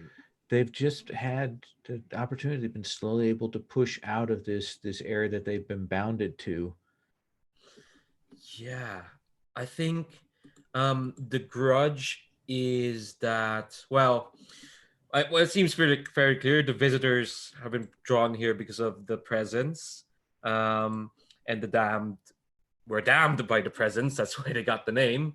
And I think it is kind of like a matter of whether you put your faith in the presence or not. Now, the visitors are probably their faith is probably a bit shaken because the Sky Children has retreated away from them. But I think it's all been like this simmering sort of, the damned, we were persecuted by your presence. We're just going to move in a bit, take a bit of your territory. And the visitors are like, because they're not, it doesn't seem like they're used to fighting. They're herders. They kind of left that behind probably a bit. So it's all just kind of like this tense, we're giving quite a bit of territory to them. So nothing like, I think it's like something's brewing between the two. And how do you settle that down? How do you cut that Gordian knot?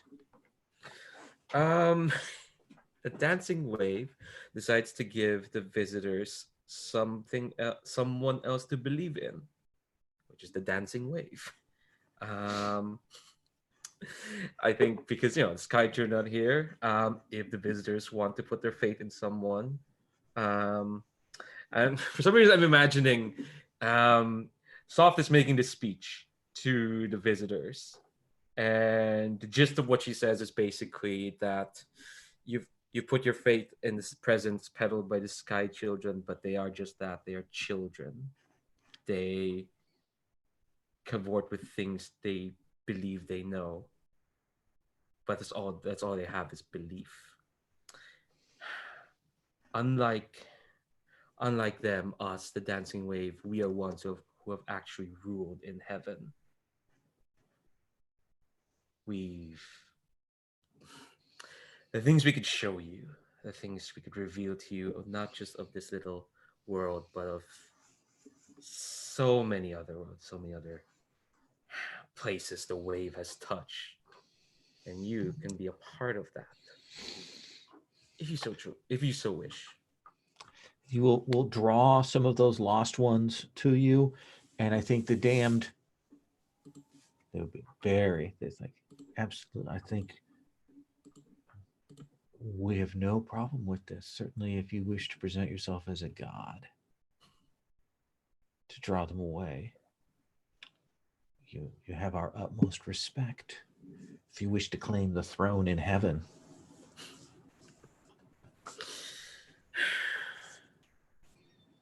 The throne is a means to an end. Godhood's only a step. I know what those who claim to know God have done to the kinds of people like you.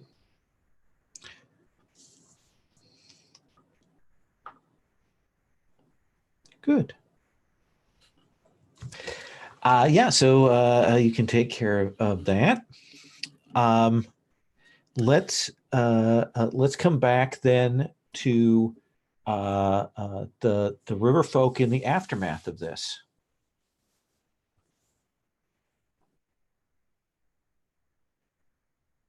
Yeah, so I think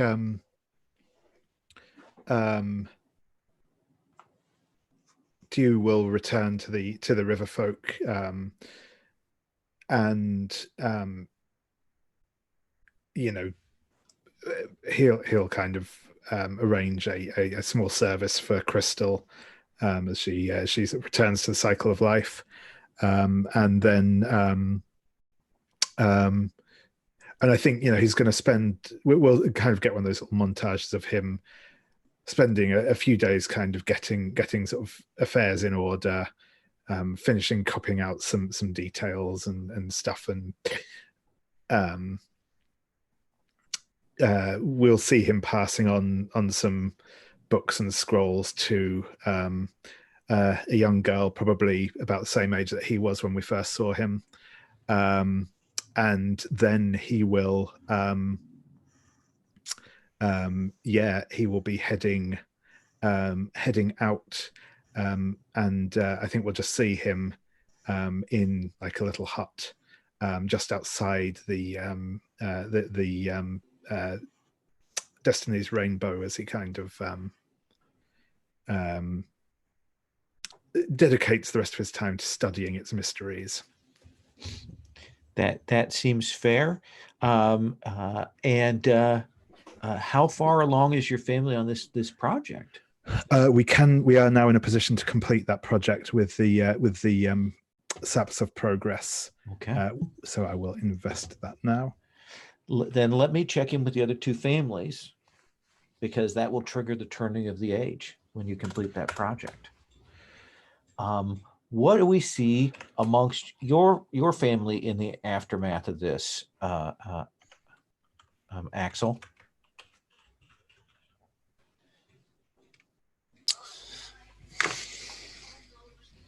I noticed that the seeds didn't try that Soft didn't try to heal the grudge between you and them. Oh no, he did not. The impetus is not on us. Your luck shot some of mine. Why would we be the ones who? No, that's fine. You just like showed up on our doorstep uninvited, but no worries there. We have some ideas brewing. I think that the seeds are interested in. They've just kind of tapped one of the major questions here of this crystalline labyrinth, and a lot of the information that they gain from this snakeskin tapestry is put to use in developing some new transportation, underground tunneling kind of tools. Okay. But those will be a way, maybe when the new age starts, if we get there. What I'd like to do is have them start reaching out to the Primordial Concurrence in the meld, and they're interested in trying to understand that technology next. Sure. That definitely seems like a conduct diplomacy. Yeah. You want me to roll that? Yeah. Let's do that. Okay.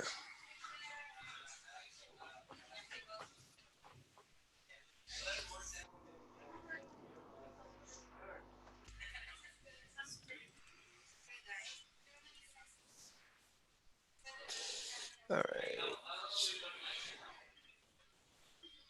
Sorry, that's with No. reach. I spend a point of tech on that. Yep. You can get advantage. Do that.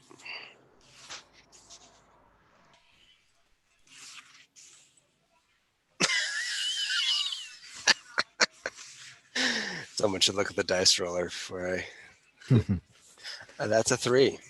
That is a 3. I rolled 3 ones with advantage.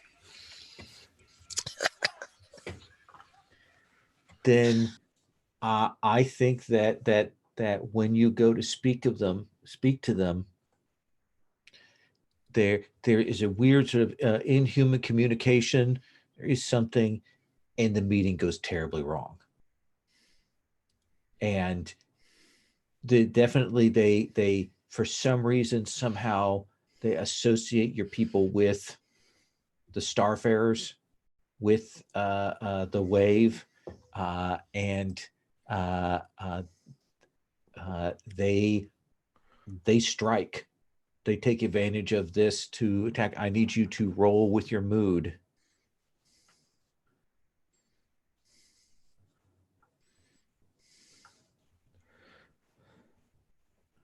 With as high as your mood is, there's almost no chance this could fail.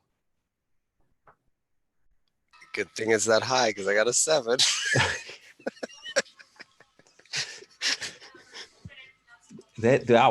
Leander really did contaminate you. We moved in, and hey. So you need to pick one from the 7 to 9 to kind of turn aside this threat here on hold together.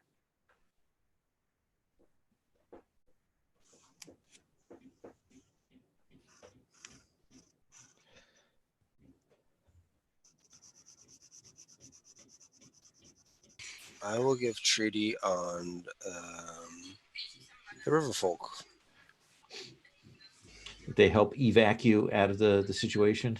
Or I think that they Diffuse it. Yeah, because I think you've been doing some research with them, and maybe you speak their language better, and it's kind of, there was a miscommunication, and a couple of the words in our algorithms were just totally wrong, and they were like, what? Yeah, that sounds good. Okay. So that doesn't go as well as you wanted it to, but you haven't burned all of those bridges. And if that choice, they're not like the Warren and not immediately coming after you.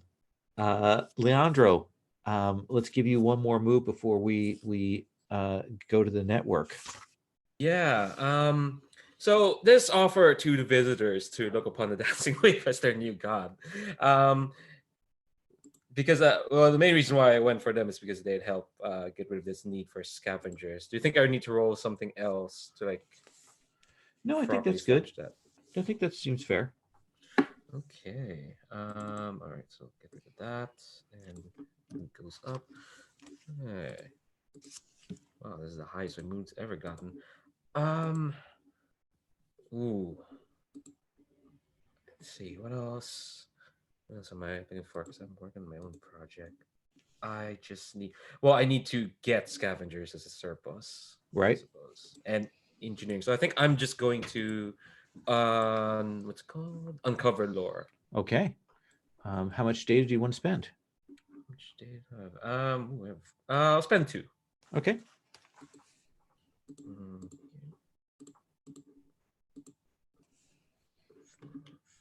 Well, they gotta spend 2 because then that's a 7. Yikes. So what's your question? Yeah. How do I get the engineering surplus?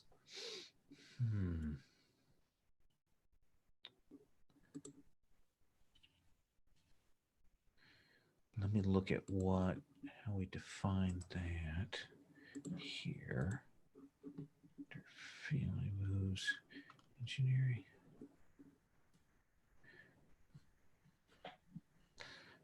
I think that will actually require you coming to some kind of understanding with the Memorial Library. That is a source of information on building techniques and technologies that will work in this world, will work in this atmosphere. You need to figure out how to adapt the present resources of this world, since normally you would have terraformed everything and everything would be easy for you to do, but you need to now start to adapt local measures to make that work. Don't I have a friend in that library? Yes, you do. Radicil is there. Radicil is still there. So we will consider the what needs to be done with that. So David, you're going to invest those, and we are going to have you create the great network, which will trigger the turning of the age. It becomes its own turning of the age here. So the permanent bonus for building the great network is that you will gain surplus progress at the beginning of each age if you have authority over the network. And then we look at how this works. Each other family will roll on the project-specific trials and fortune table. Let's start with the seeds. Do you have treaty on the river folk? I have 1 treaty. Okay. Do you have currently surplus science, artisans, engineering, trade, or progress? Nope. Okay. So that's a -1. So you're going to be rolling with a +0. A 5. A 5.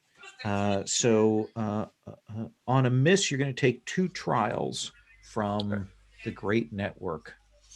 Let me go and grab those from the sheet here. Let's see if we can find that. What the best? We grab that.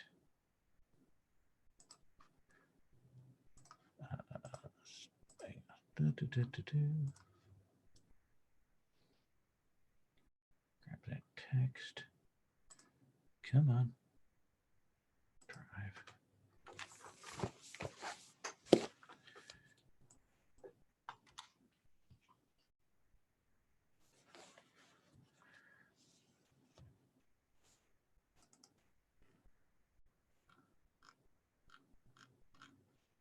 Damn, great network. All right, here we go.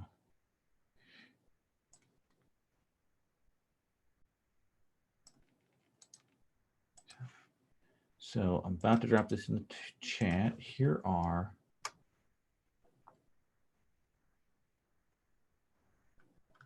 sorry, because the way the formatting is, it breaks a little bit there.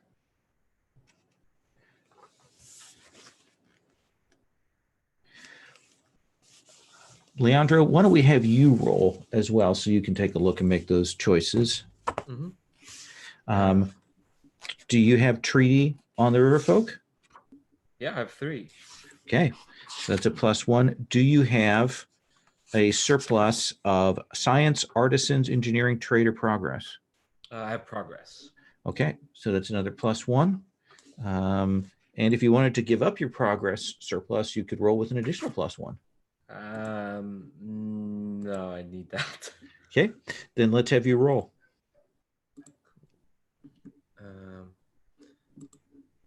So I got +2, right? Yep. right, that's an 8. It's an 8, so you will get a trial and a fortune. So the trials are there. I do have the PDF, so I'll just. Oh, okay, yeah. So you can just look at the fortunes, yeah. Mhm. Let me give you a minute to chew through that.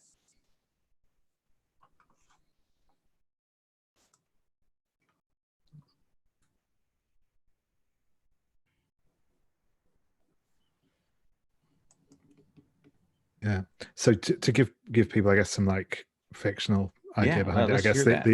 the idea I sort of have is that part of what this is just like the existing kind of traditions of the sort of oral teaching within the river folk have kind of expanded, and they now kind of, as they travel around, they're willing to kind of give like essentially like public lectures and to anyone who wants to hear, and they'll do a bit of that kind of spreading news as well. I think they've also been experimenting with more and more sort of like radio type technology. So these their own fleets are not only sort of communicating with each other, but they'll also be kind of broadcasting almost like radio stations out that are sort of spreading ideas and you know, culture and stuff around more broadly, especially now as there are river folk living in more places not necessarily connected to the river itself, or is not on the river itself.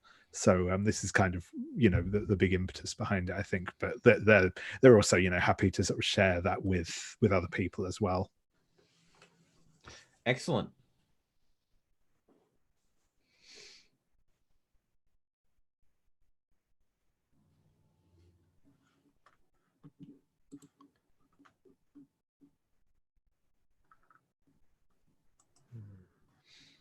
I do think one of the next things I'm going to have to do, even though this keeper is already bloated beyond compare, is to put the project stuff in here too.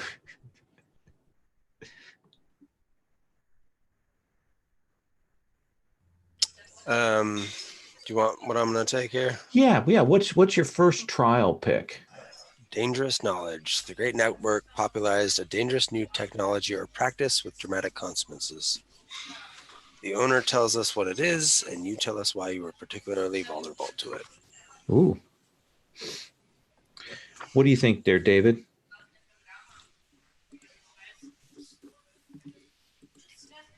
Yeah, so I think this has to be the thing that immediately comes to mind is as the I think that some of the teachings about the strange magics from the crystalline labyrinth are starting to be disseminated by the river folk.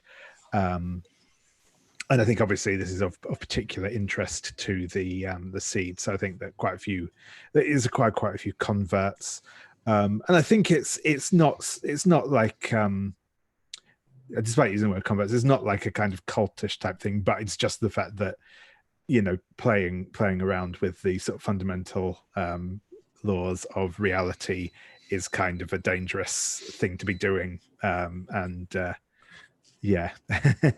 I thought you were going to make him into snake handlers. Like they're all like, oh, you can get knowledge from snakes. Possibly a bit of that too. Yeah, I do like that. So the question for the owner then is, does that also affect the wave as well? Are they also subject to this? Because you get to choose.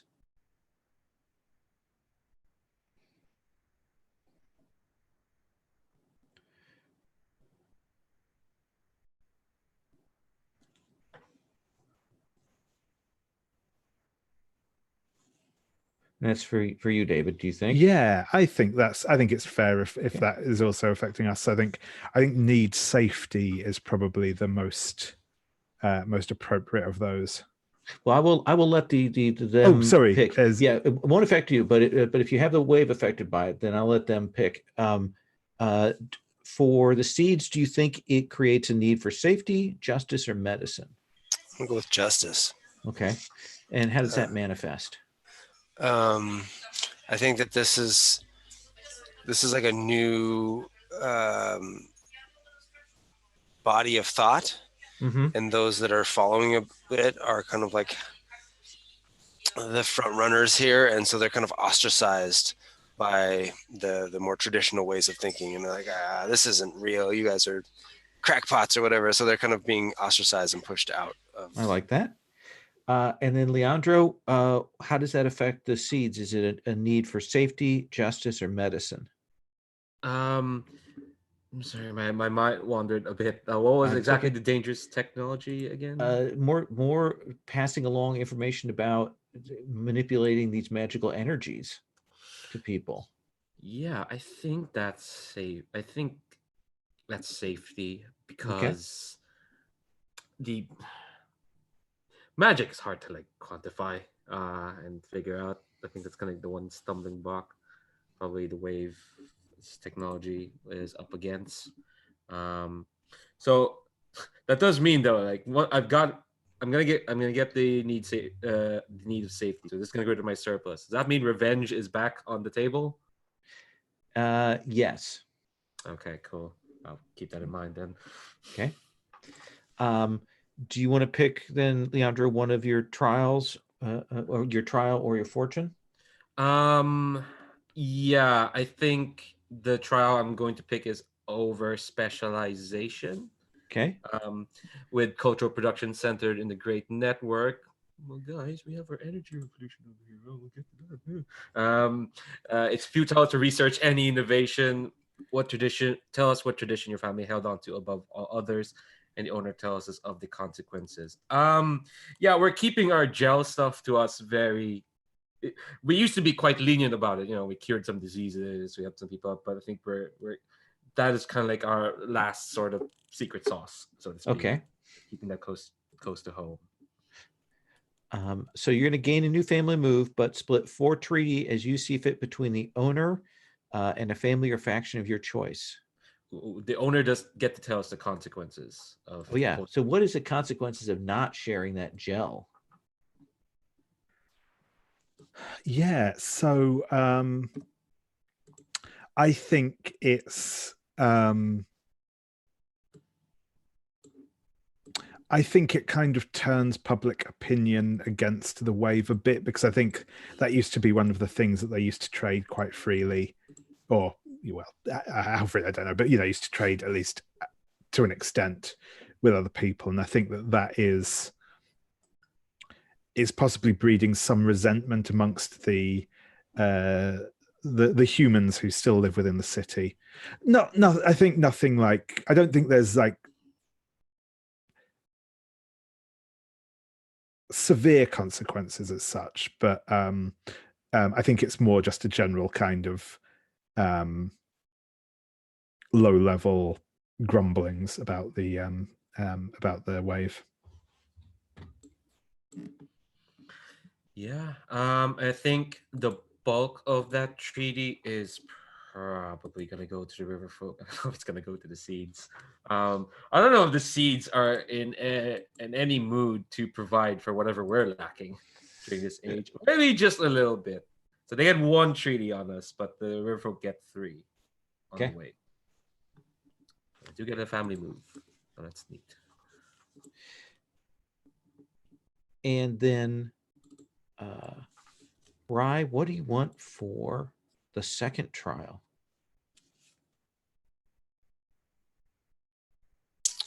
Well, I was also considering over specialization, but I think I'll go with cultural isolation. Your family fears being swallowed whole by the Great Network and decides that xenophobia is the only answer. What sacrifices were made? Set your reach to -1 for the next age and hold together, but you give the owner nothing. So,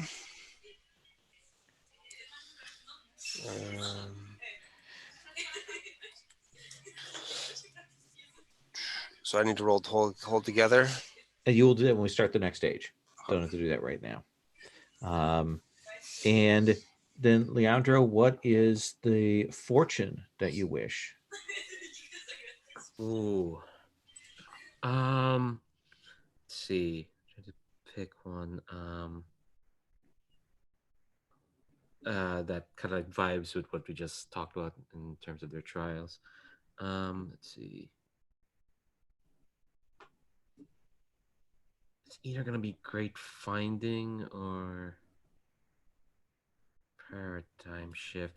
I think let's go with great finding. Okay. Actually, no, because we only have one session after Yeah. this, so we probably don't have time to grab any of those surpluses, whatever we find. So, and part of what I want to do for next session is just keep it close to the stuff we've already built. Well, look for things that'll give you what you need for your device. Yeah, that's the thing. Yeah, no, but yeah, the other thing is like no other fortune gives surpluses. Yeah, I think great finding is a reasonable one to do. Yeah. Yeah, so the Great Network finds a ruin in your lands full of artifacts and relics from before. You and the owner will salvage 2 tech each. So that's nice. What are the 3 surpluses that can be found there? Let's see. What do I need? I need engineering, but no. Okay. But the thing is, I already have like an in for that. Talk to Okay. the more library. So I'll say, let me look at the list of surpluses actually.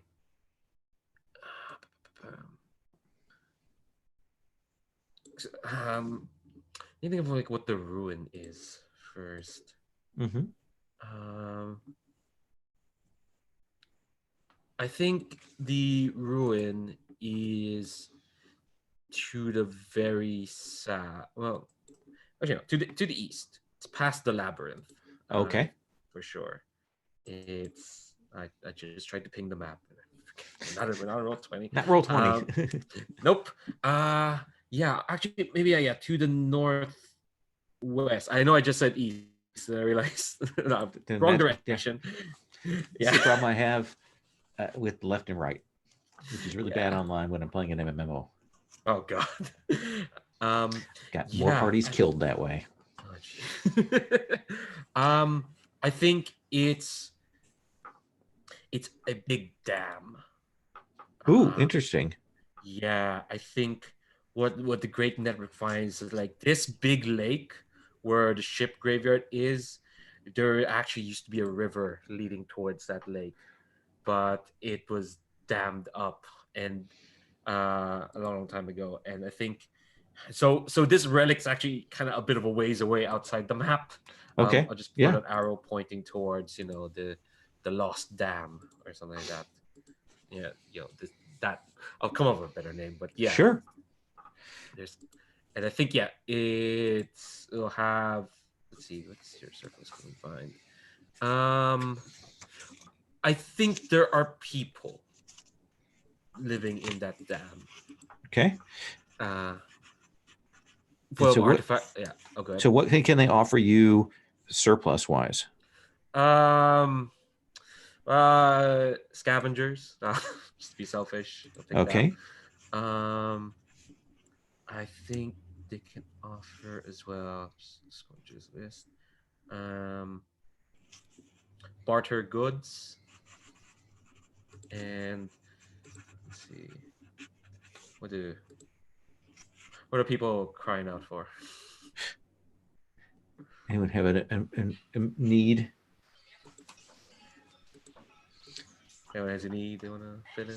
Transporter recruits is what I'm looking for. Ooh, recruits. Let's go with recruits because I also need that as well. Okay.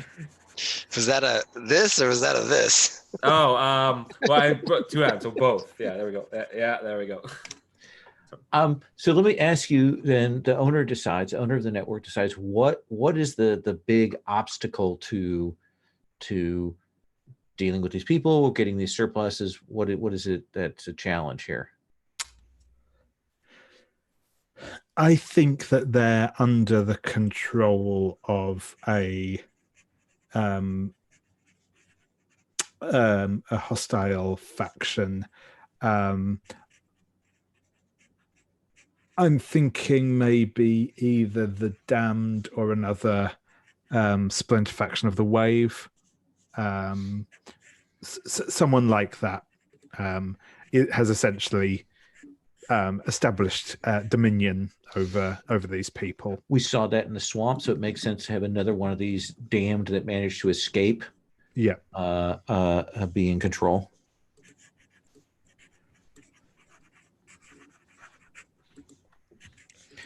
And I assume that it's like because you have the network, you start picking up broadcasts from there, and that's how you learn of their location. Yeah, that sounds good. That sounds good. All right. So that is the turning of age. That substitutes in for the regular turning of age when we do that great network. So here's what I need you to think of between now and next session. Do you want to carry on with this character? If you don't, feel free to go ahead and go in and get your character set before next time. And we'll also check in on doctrine and lifestyle and all those things, and anything that we want to add to the map. And we'll check in right away at the start of the session and say, okay, what do we want to get to today? What do we want to do? What do we definitely want to see? And of course, we'll also roll for your hold together at the start of the session next time, right? Thank you all very much. That was pretty fun and kind of crazy, and lots of good stuff there. So I had a good time running it at the very least. And just realized it put River Folks Treaty on the wave to 8. Yikes. Well, David, I think you can apply some pressure now. Indeed. There's no need. We've not been antagonizing you. There's no need. It's fine. All right. So I guess we're going to stop the recording there. And next time we'll check in and we'll do a final waves and wishes and thorns and roses at the very end to see what we thought for 8 sessions of this. So I'm going to stop the broadcast now.